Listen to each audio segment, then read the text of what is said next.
Il y a quelque chose qui se passe. Dieu agit. La meilleure chose que tu peux apprendre, c'est comment est vraie la parole de Dieu et comment Dieu t'aime. Dieu veut le meilleur pour toi. Bonjour, c'est mercredi déjà. Le temps passe vite, mais bonne journée à tous. Notre sujet de la semaine, la liberté. On a vu hier l'importance de connaître, et avant-hier aussi, l'importance de connaître la vérité, parce que c'est ça qui nous amène à la liberté. On a regardé des exemples dans la parole de Dieu.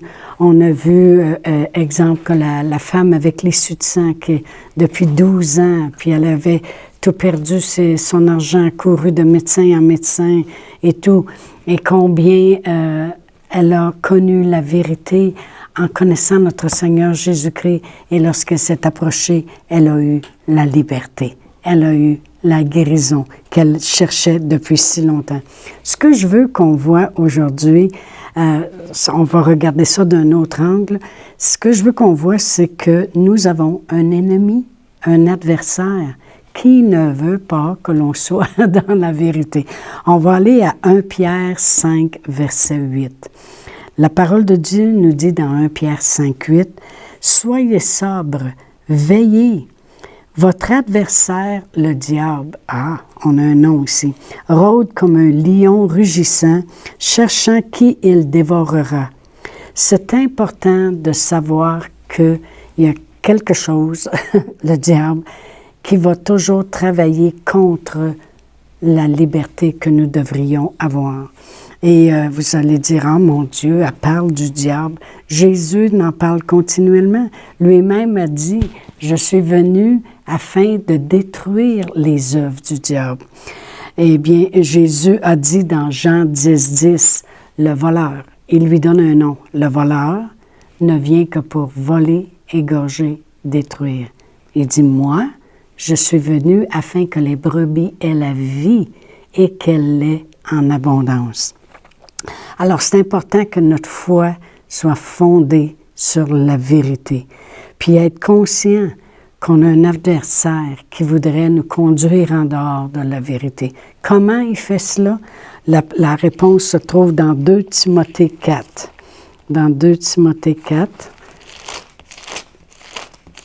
je tourne mes pages, 2 Timothée 4, puis je vais lire du verset 1 à 4.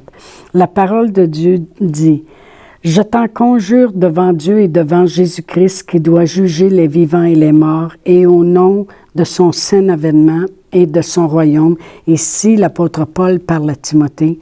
Il dit, « Prêche la parole, insiste en toute occasion, favorable ou non, reprend, censure, exhorte avec douceur et en instruisant, car il viendra un temps où les hommes ne supporteront pas la saine doctrine, mais ayant la démangeaison d'entendre des choses agréables, ils se donneront une foule de docteurs selon leurs propres désirs, détourneront l'oreille de la vérité et se tourneront vers des fables.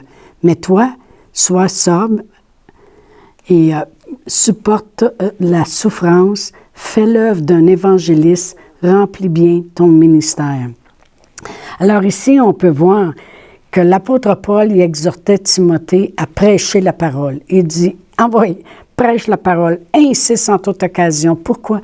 Pour que les gens connaissent la vérité. L'apôtre Paul était tellement content lui-même d'avoir connu la vérité qui l'a rendu libre. Il dit, parce que c'est important, parce qu'il dit, dans les derniers jours, les gens vont se donner une foule de docteurs, ils vont chercher des gens qui prêchent qu'est-ce qu'eux autres veulent entendre, autrement dit, ils vont détourner l'oreille de la vérité, ils vont se tourner vers des fables. Quand on regarde le mot « fable » dans le grec, ça veut dire des histoires, des fictions, des mythes. Autrement dit, ils vont se tourner vers des choses qui sonnent bien à l'oreille, mais qui n'est pas la vérité. Qu'est-ce que je veux dire? C'est que l'adversaire, le diable, lui, il va vouloir tout faire pour nous faire entendre des choses qui sont loin de la vérité. Plein de choses qu'on entend même présentement partout. Vous savez, on écoute souvent les nouvelles et on entend toutes sortes de choses. Est-ce que c'est la vérité? La vérité, c'est la parole de Dieu. Point. Amen. Mais je vais juste vous donner un exemple que dans le temps de la dernière guerre qu'il y a eu, les femmes avaient le bébé, nourrissaient eux-mêmes le bébé. Eh bien, puis là, ils ont dit, on a un problème. Les hommes sont partis à la guerre, puis il n'y a pas personne pour travailler dans les manufactures pour pouvoir faire des munitions, puis préparer les choses pour la guerre. Alors, ils ont dit, on va faire quelque chose, on va passer une nouvelle, puis on va dire que le lait de vache est bien meilleur que le lait humain, puis que même il y a tous les ingrédients dedans et toutes ces choses-là pour que les femmes arrêtent d'allaiter leur bébé et puissent aller sur le marché du travail. C'est ça des mensonges. C'est ça, utiliser toutes sortes d'histoires, toutes sortes de choses pour essayer d'avoir ce qu'eux autres veulent avoir. Il faut faire attention aujourd'hui avec ce que vous entendez. Moi, je suis ici pour vous faire entendre la parole de la vérité. Amen. Le diable est menteur. Jésus en parle dans Jean 8, et si je lis à partir du verset 44 et 45, il dit, « Vous avez pour père le diable, et vous voulez accomplir les désirs de votre père. Il a été meurtrier dès le commencement, et il ne se tient pas dans la vérité, parce qu'il n'y a pas de vérité en lui. Lorsqu'il profère le mensonge, il parle de son propre fond, car il est menteur et le père du mensonge. » Alors, comme je disais tantôt, il faut être conscient qu'on a un adversaire. Lorsqu'on lisait dans Pierre, qu'il dit « Soyez sobres, veillez, il y a un adversaire. » Et l'adversaire travaille comment? Il veut vous emmener loin de la vérité. Pourquoi? Parce que c'est un menteur. Jésus l'a dit depuis le commencement. Il dit, il profère des mensonges depuis le commencement. Il est menteur. Amen. Il est même le père du mensonge. Amen. Alors, mais Jésus, merci Seigneur, avant de monter au ciel, il a parlé à ses apôtres, puis il a dit, je veux vous envoyer un autre pareil comme moi, un consolateur, le Saint-Esprit qui va venir sur vous. Et dans Jean 16, juste quelques chapitres plus loin, il nous dit qu'est-ce que le consolateur, lui, va faire. Dans Jean 16, si je regarde au verset 13, voici comment Jésus l'appelle. Il dit, quand le consolateur sera venu, l'Esprit de vérité, il vous conduira dans toute la vérité, car il ne parlera pas de lui-même, mais il dira tout ce qu'il aura entendu et il vous annoncera les choses à venir. Alors, la parole de Dieu nous dit que le consolateur, c'est l'esprit de vérité. Puis lui, il a un but, c'est nous conduire dans toute la vérité. Jésus est venu nous annoncer la vérité. Il était la vérité, il est toujours la vérité, parce qu'il ne changera jamais. Il est le même hier, aujourd'hui, éternellement. Là, il parle à ses disciples, il dit, là, maintenant, je vais partir. Il nous annonce qu'il va départir, qu'il va mourir, qu'il va partir. Mais il dit, soyez pas effrayés, parce qu'il va y avoir un autre consolateur qui va venir, le Saint-Esprit. Puis il nous dit même, dans un autre chapitre, qu'il va être en nous, puis avec nous. Puis il l'appelle l'Esprit de vérité, le consolateur. Puis il y a un but, nous conduire dans la vérité. On devrait comprendre quelque chose, que le Saint-Esprit fait le même travail que notre Seigneur Jésus-Christ, c'est nous garder dans la vérité. Vous savez, dans 2 Corinthiens 3, la parole de Dieu nous dit, « Là où est l'Esprit du Seigneur, là est la liberté. » Il faut que je vous le lise parce que c'est trop bon. Dans 2 Corinthiens 3, et puis je vais lire le verset 17 à 19, ça dit, « Or, le Seigneur, c'est l'Esprit, et là où est l'Esprit du Seigneur, là est la liberté. Nous tous, dont le visage découvert, reflétons la gloire du Seigneur, nous sommes transformés en la même image, de gloire en gloire, par l'Esprit du Seigneur. Lorsque je regarde à la parole de Dieu, je vois Dieu le Père qui a tant aimé le monde qu'il nous a envoyé la vérité, notre Seigneur Jésus-Christ. Jésus, avant de partir pour aller au ciel, il nous a dit, je vais prier le Père aussi pour qu'il vous envoie le Saint-Esprit et il est l'Esprit de vérité qui va vous conduire dans toute la vérité.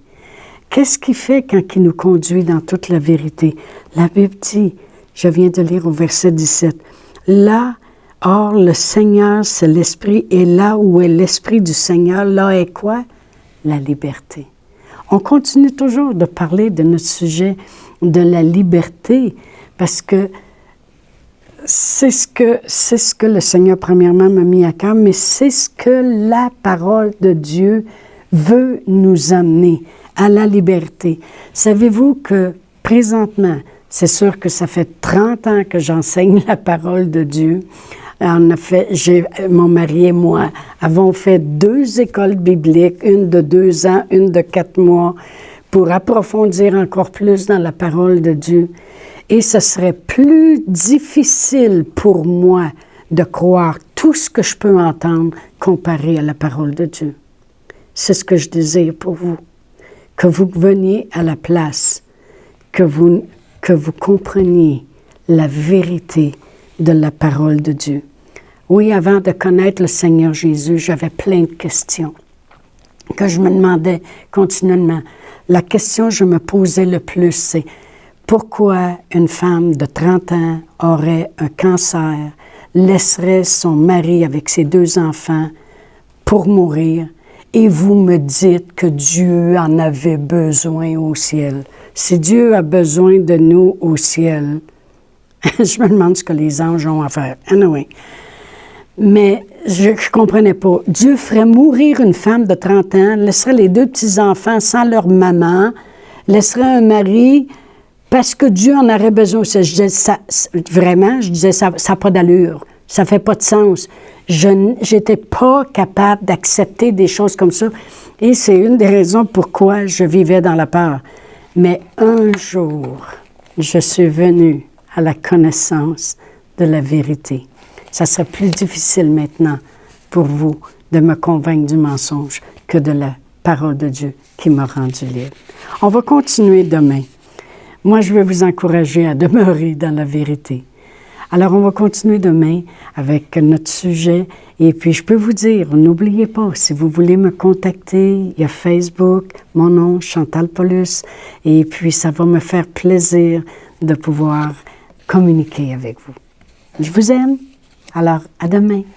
Au revoir.